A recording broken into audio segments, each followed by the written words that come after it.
Bonjour à toutes et à tous. Aujourd'hui, j'aimerais vous inviter à une réflexion intéressante. Et si la maladie n'était pas une erreur du corps, mais un message de la vie? Une invitation à comprendre ce qui, en nous, en vous, cherche à s'exprimer, à guérir ou à évoluer. Nous vivons dans une société qui voit la maladie comme un ennemi. On cherche à la combattre, à la faire taire, à la supprimer. Et pourtant, si elle avait quelque chose à nous dire. Dans cette vidéo, je vous propose d'explorer ensemble ce changement de regard. Passer de « je subis ma maladie » à « je comprends le sens de ce que mon corps me dit ».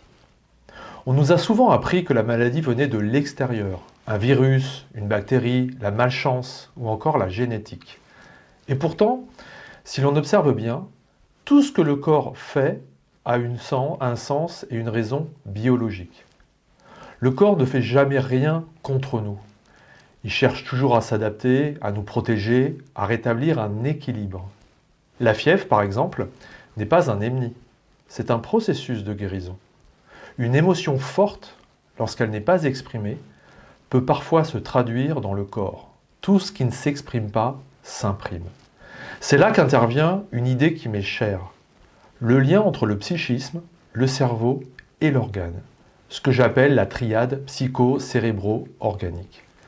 Un choc émotionnel, une peur, une culpabilité non exprimée peuvent s'inscrire dans le corps.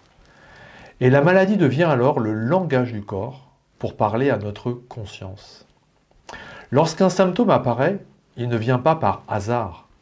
Il correspond souvent à un conflit intérieur, parfois inconscient.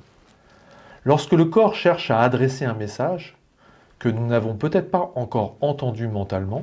Par exemple, le mal de dos peut exprimer une charge trop lourde à porter. Les troubles digestifs, une difficulté à digérer une émotion, une situation.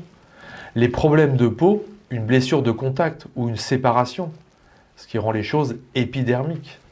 Ces correspondances ne sont pas des recettes toutes faites, mais des pistes de conscience.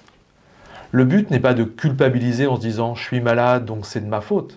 Non, mais plutôt d'écouter qu'est-ce que cette partie de moi essaie de me dire.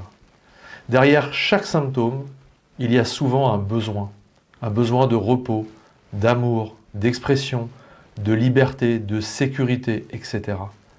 Le corps, lui, ne ment pas. Il parle le langage du vivant.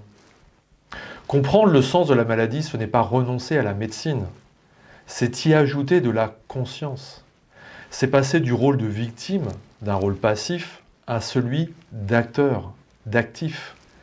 Et c'est surtout reconnaître que la vie cherche toujours à nous faire évoluer, même au travers de la maladie. La maladie devient alors une étape d'évolution, une opportunité d'ajustement, une forme de sagesse biologique. Et moi le premier, mais beaucoup de personnes que j'ai accompagnées, ont pris conscience et ont tiré des enseignements de leur maladie. Et plus nous écoutons le message, plus nous favorisons la guérison intérieure et parfois même physique. La question n'est donc plus « pourquoi suis-je malade ?», mais plutôt « pourquoi est-ce que je vis cette expérience ?» Et si chaque maladie, chaque douleur était une porte d'entrée vers plus de conscience, plus de paix et plus d'amour de soi. Si ce message résonne en vous, et pour vous, je vous invite à vous abonner à cette chaîne, bien évidemment, car toute cette semaine, je vais vous proposer cette vidéo pour explorer ensemble le sens profond des maladies, à travers le corps, les émotions et le mental. Et dites-moi en commentaire, quelle partie de votre corps vous a déjà envoyé un message?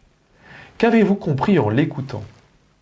Merci pour votre présence, prenez soin de vous, et surtout, écoutez votre corps, il sait.